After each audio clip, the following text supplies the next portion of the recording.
So this is definitely a little something different from what I would normally do, but this is the Super 7 2001 Space Odyssey MoonWatcher. I just got this, and I was like, oh, we should do an opening for this. So let's take a look at this. This is my first, like, Super 7, what do they call it? Specific name. They keep releasing these type of things, and I'm not remembering the name. It doesn't say on the back here. It's interesting. It comes in this extra little box, and this box was inside of another box, so, and it was well protected. So Super 7 did a great job at protecting this to get to me if I can ever get it out of this box. Ultimates, that's what it is. Super 7 Ultimates, which they've done a bunch.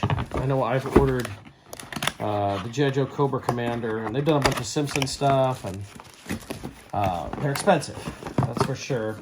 So this will be cool to see, is it worth that? Is it worth the price? If I can ever get the box out. I can't remember the last time I had this much of a hard time getting the box out. Kind of like Hot Toys packaging, it seems. Like a box inside a box inside a box here. And then we have a black box inside with a stripe over it there. It says Super 7 Ultimates. There you can see the MoonWatcher. So let's see what's in here. I mean, I'm not really that big of a fan of 2001, but I like it well enough. And this felt like kind of movie history to get, so I decided to go ahead and get it. How many boxes we got? So there we go. So it's a big monkey. A couple different faces, some bones. And then it's not even taped here. That's kind of cool. So like you can open this without destroying the box. But, you know, I got it for the monkey. The monkey was cool, but I know it's silly, but it's the monolith. And I know it's not really much. Oh, it comes with the display stand too in here. But I was like, that monolith is so iconic in science fiction. I was like, I gotta have it. And it's not that it was like, oh, look at the sculpting on this, or paint work on this. Obviously, this is pretty basic, but it's still pretty cool. And this is the reason I got this, is I did want the monolith. I know it sounds silly, but it does come with a monkey, so nothing wrong with that. And this just came up with a monkey. I don't know if I can put that back on or not, but this just came off of him. There you can kind of see him. It's got the sculpting on the hair, kind of reminds me of the way that Hasbro's been doing Chewbacca. Lots of articulation, really good stuff here. It comes with a more relaxed face right there. We got all sorts of extra hands, and of course the bones.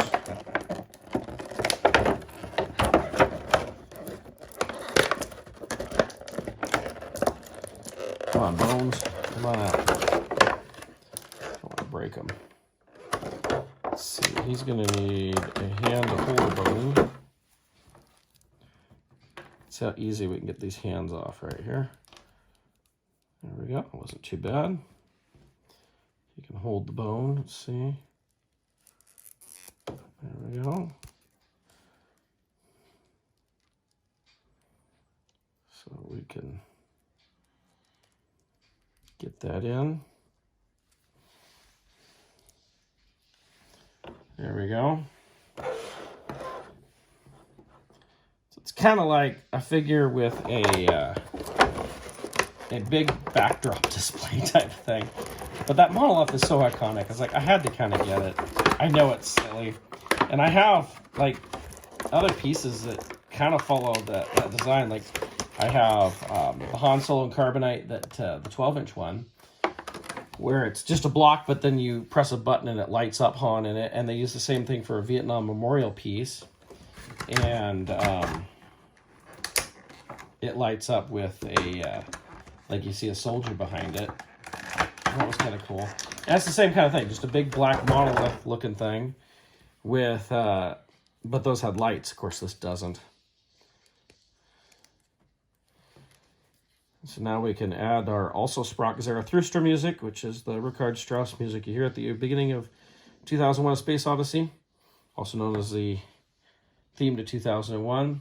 And there we go. We have our monkey They're a monolith. Pretty cool. Thought I'd just see how easy it is to pop the head off, perhaps. Okay, that came right off. That was really easy. Oh, it has a post in it. It came off easy, but now I got to, oh, there we go. Exchange the post out. Actually, I'll do it this way. That post pops in and out really easy. Oop. I know one of the first times I had to figure that you could pop things off with a post, it was a hand on a sideshow, Luke Skywalker Bespin, and I actually broke it, trying out. So there we go. We got his head on. That was that quick. It wasn't bad.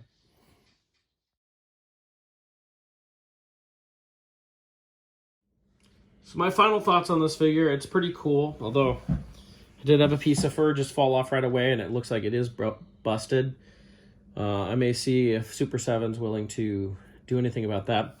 I can't remember how much this was. I want to say it was like 50 to 60 bucks. It wasn't cheap for what it is. Do I think it was worth it?